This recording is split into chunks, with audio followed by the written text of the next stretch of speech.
When there is a mention of heritage, old traditions, and customs, two types of thoughts seem to emerge. Some say burn the old, throw it away, while others think that old is gold. Do we have to choose between one or the other of these conflicting ideologies? Or is there a golden mean between the two? Can we create a constantly evolving, ever new culture? The culture that's created by weaving together the threads from the ancient wisdom and the pragmatism and the new knowledge of today? That is what we are attempting to do here with this podcast. This is a conversation starter and a thought stimulator. Hello, you are listening to the podcast Something Old, Something New, and I am your host, Rohini Abhyankar.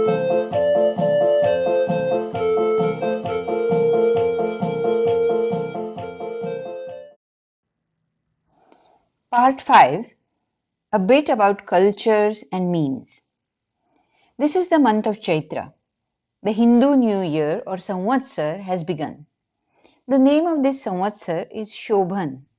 The name is beautiful and pleasing. It means adorning, causing to look beautiful, shining, splendid. Spring is also in the air, and along with that, there has been a flood of goodies and Chaitrangan rangolis on the phone in the WhatsApp University. I came across the Chaitrangan rangoli for the first time a few years ago, that too on my phone, and all the symbols drawn in the rangoli were familiar to me. But I had never seen this type of collective rangoli like Chaitrangan while I was in Mumbai. This could be due to the concrete jungle of buildings in the cities or due to scarcity of space, but this rangoli was new to me. The 33 symbols, which are part of this rangoli, represent a comprehensive view of our culture. Among those symbols are the sun, the moon, moorpiece or the peacock feather, flute, turtle, cradle, Trishul, Damru, Shankar Chakra Gada or mace, Shankar Parvati, Swastik, Gauri, Lakshmi, Airavat, Tulsi Vrindavan. All the Hindu culture is consolidated here in the form of symbols. Everyone can easily get the superficial idea of Chaitrangan Rangoli. When, why, and for what purpose is this drawn? However, when we go a little deeper and go to the root of it, a few things become evident. Today, in this podcast, I am presenting some things that struck me and appealed to me. It has two layers. One is the story behind the Chaitrangan Rangoli, and the other is the progress of a culture through years, decades, and centuries. Chaitra Gauri Pujan celebrates the housewife. Just as married girls are brought home with love and affection, so is the worship of Annapurna. The elaborate puja or worship is performed in the month of Chaitra by placing the Annapurna idol in a makhar or a swing. Some stories from Puranas document interesting anecdotes. One of such anecdotes is that once when Shankar and Parvati were casually chatting, Shankar, who is considered to be the epitome of renunciation, suddenly said that Brahman or Brahma is the truth. Everything else is mithya or virtual or false. Parvati, who is the embodiment of Maya and Shakti and action, asked that all the beauty, art, and creation in the world is false, virtual, fictitious? And Shankar said, yes. Brahma or Brahman is the truth and Maya is virtual. Parvati said again. And how about Srujan, procreation? Yes, that too is false. And finally, Parvati asked, how about the food that is needed to nurture us, to feed us, for our bodies, for our growth? Is that an illusion too? Shankar said even that is virtual, false, and illusionary. On hearing this, Parvati vanished, and along with her, The essence of the world, not only beauty, relationship, foliage, but also food grains, disappeared. There was an uproar in the world. People began to starve. And finally, Mahadev realized that Brahma or Brahman is incomplete without Maya. Shiva is incomplete without Shakti. This expanse of universe is not to be operated or traversed alone. This story is prevalent in different provinces with minor variations. Some versions say that when the world was starving, Parvati appeared in the city of Varanasi as Annapurna, giving food to people. Shiva came to her doorstep as a monk with a begging bowl in hand. Then she asked in a very feminine, delicate voice, "What kind of alms do you desire? Renunciation or food?" And on receiving food, Shiva was satisfied and the world's hunger was quenched. Thus, Annapurna avatar of Parvati or Gauri was born. In some places, it is said that the Ardhanari Nateshwar avatar was born to emphasize the realization that the masculine and feminine energies of this universe are at par.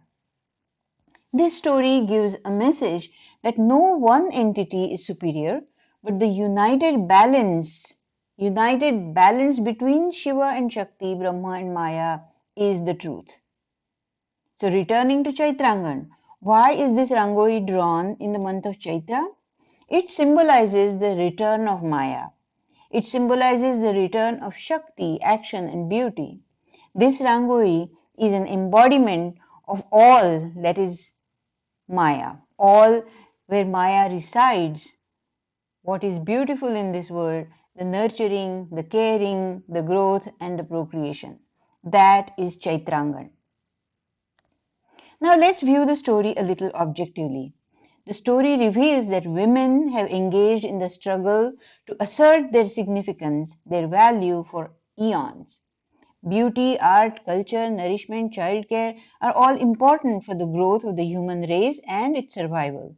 Women fighting for equal rights today have been fighting this battle for ages.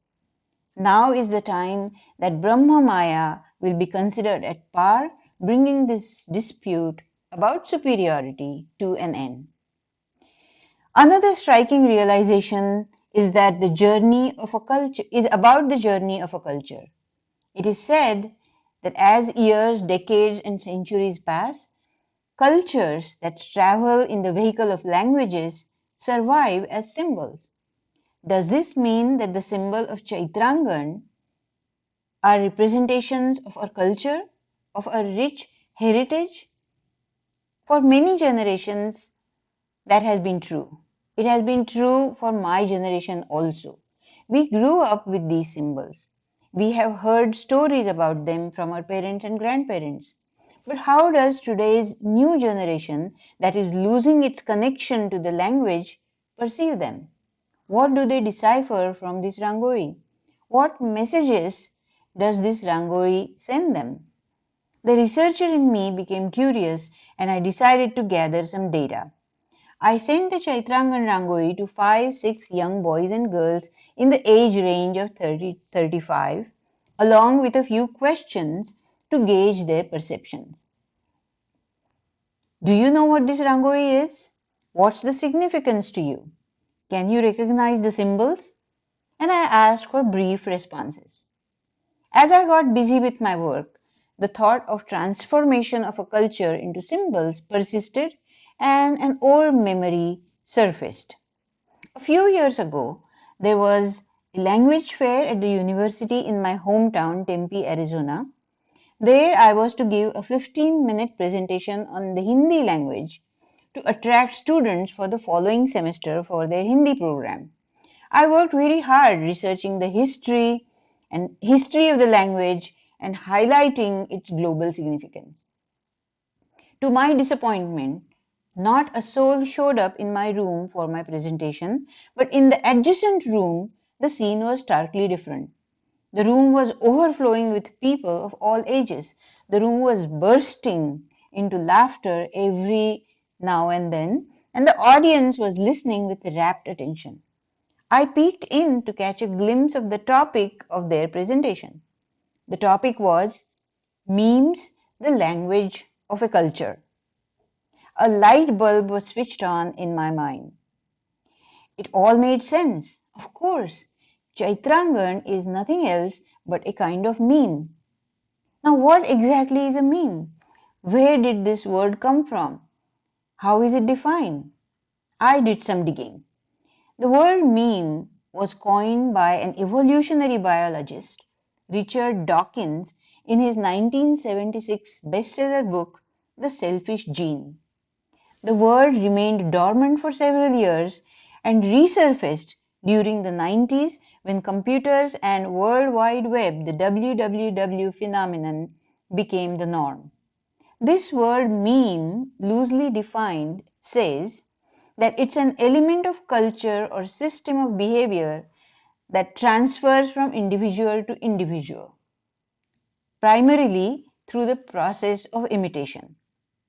Unlike the conventional languages, the language of meme has no rules or restrictions. These days, when we think of memes, we think of ones going viral in the digital world. However, those are not the only memes. Experts have studied and documented 7 different types of memes, of which the cognitive memes, the memes linked with sense making, are the symbols of culture. I like this idea. It made sense to me. Yes, Chaitrangan and all cultural symbols for that matter are cultural memes. They do convey meaning when they are viewed. They convey information about the culture. As I was chewing on this delightful idea, my phone notified me of the arrival of the answers to my questions from my young brigade. They all provided similar answers. They said they did not know what the big rangoli was called or what it was, but recognized some symbols. All in all, they could decipher that those symbols conveyed something auspicious. Drawn at pujas when something good happens, right? They asked. Exactly right. I was thrilled. Yay! The culture propagates. The younger folks recognize the symbols as auspicious memes. This is the purpose of memes: to propagate a culture, to keep it alive for centuries to come. This brings